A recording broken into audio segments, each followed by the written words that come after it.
కిషన్ రెడ్డి అంటే BJP, BJP అంటే కిషన్ రెడ్డి అనేంతగా ఆయన ఆ పార్టీలో ఎదిగారు. పదవులు వచ్చినా రాకున్నా, గెలిచినా ఓడినా సరే ఆయన మాత్రం పార్టీని విడవలేదు. అందుకే తెలంగాణ బీజేపీలో ఆయనకి ప్రత్యేక స్థానం ఉంటుంది. చిన్న కార్యకర్త స్థాయి నుంచి మొదలైన ఆయన జీవితం అంచెలంచెలుగా ఎదిగి కేంద్ర మంత్రి వరకు కొనసాగింది. 1980లో బీజేపీ పార్టీ ఆవిర్భావంతోనే ఆ పార్టీలో చేరారు కిషన్ రెడ్డి. 1980లోనే రంగారెడ్డి జిల్లా బీజేపీ యువ మోర్చా కన్వీనర్ లోనే ఆయన రాజకీయ జీవితం మొదలైంది. ఆ తర్వాత రాష్ట్ర కార్యదర్శిగా, ప్రధాన కార్యదర్శిగా పనిచేసిన ఆయన 1985లో బీజేవైఎం రాష్ట్ర అధ్యక్షుడిగా ఎంపికయ్యారు. ఆ తర్వాత బీజేవైఎం లోనే జాతీయ ప్రధాన కార్యదర్శిగా 1992లో జాతీయ ఉప అధ్యక్ష పదవితో పాటు 2004లో బీజేవైఎం జాతీయ అధ్యక్షుడిగా కూడా సేవలందించారు. ఆ ఏడాదిలోనే ఎన్నికల్లోకి వచ్చారు. మొదటిసారి హిమాయత్ నగర్ నుంచి ఎమ్మెల్యేగా గెలిచారు. ఆ తర్వాత 2009 ఎన్నికల్లో అంబర్పేట్ నుంచి గెలిచారు. 2010లో బీజేపీ రాష్ట్ర అధ్యక్షుడిగా ఎన్నికయ్యారు.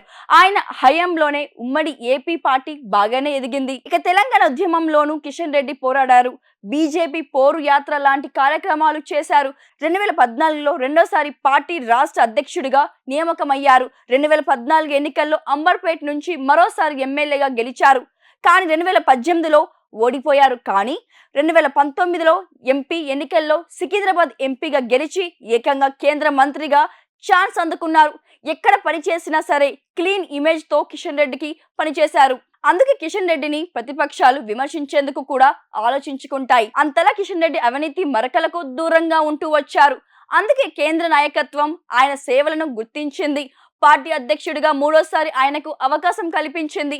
ఇప్పుడు మరోసారి ఆయన 2024 ఎన్నికల్లో సికింద్రాబాద్ ఎంపీగా గెలిచారు. మొన్నటి అసెంబ్లీ ఎన్నికల్లో కావాలని కిషన్ రెడ్డి ఎమ్మెల్యేగా పోటీ చేయలేదంటున్నారు. ఎందుకంటే కేంద్రంలో కీలక నేతగా ఎదగాలని కిషన్ రెడ్డి లక్ష్యంగా పెట్టుకున్నారు. అందుకే ఎమ్మెల్యేగా కాకుండా ఎంపీగా పోటీ చేసి పట్టుదలతో మరోసారి గెలిచారు. ఈసారి కూడా ఆయనకు తెలంగాణ కోటాలో కేంద్ర మంత్రి పదవి వస్తుందని ఆశగా ఉన్నారు.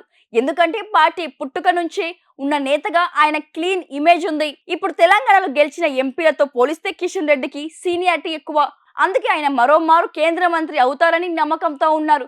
చూడాలి మరి కిషన్ రెడ్డి అనుకున్న లక్ష్యాన్ని చేరుకుంటారా లేదా అనేది. ఇప్పుడు ఆపరేషన్ లేకుండానే మోకాళ్లకు ప్లాస్మా ట్రీట్మెంట్. మీ ఆర్థోపెటిక్ సమస్యలన్నిటికీ రోబోటిక్ టెక్నాలజీ ద్వారా తక్కువ ఖర్చుతో శాశ్వత పరిష్కారం. Free consultation. ప్రతి ట్రీట్మెంట్ పై 20% డిస్కౌంట్. ఈ ఆఫర్ కొద్ది రోజులు మాత్రమే. త్వరపడండి. V9 hospitals 9281465842.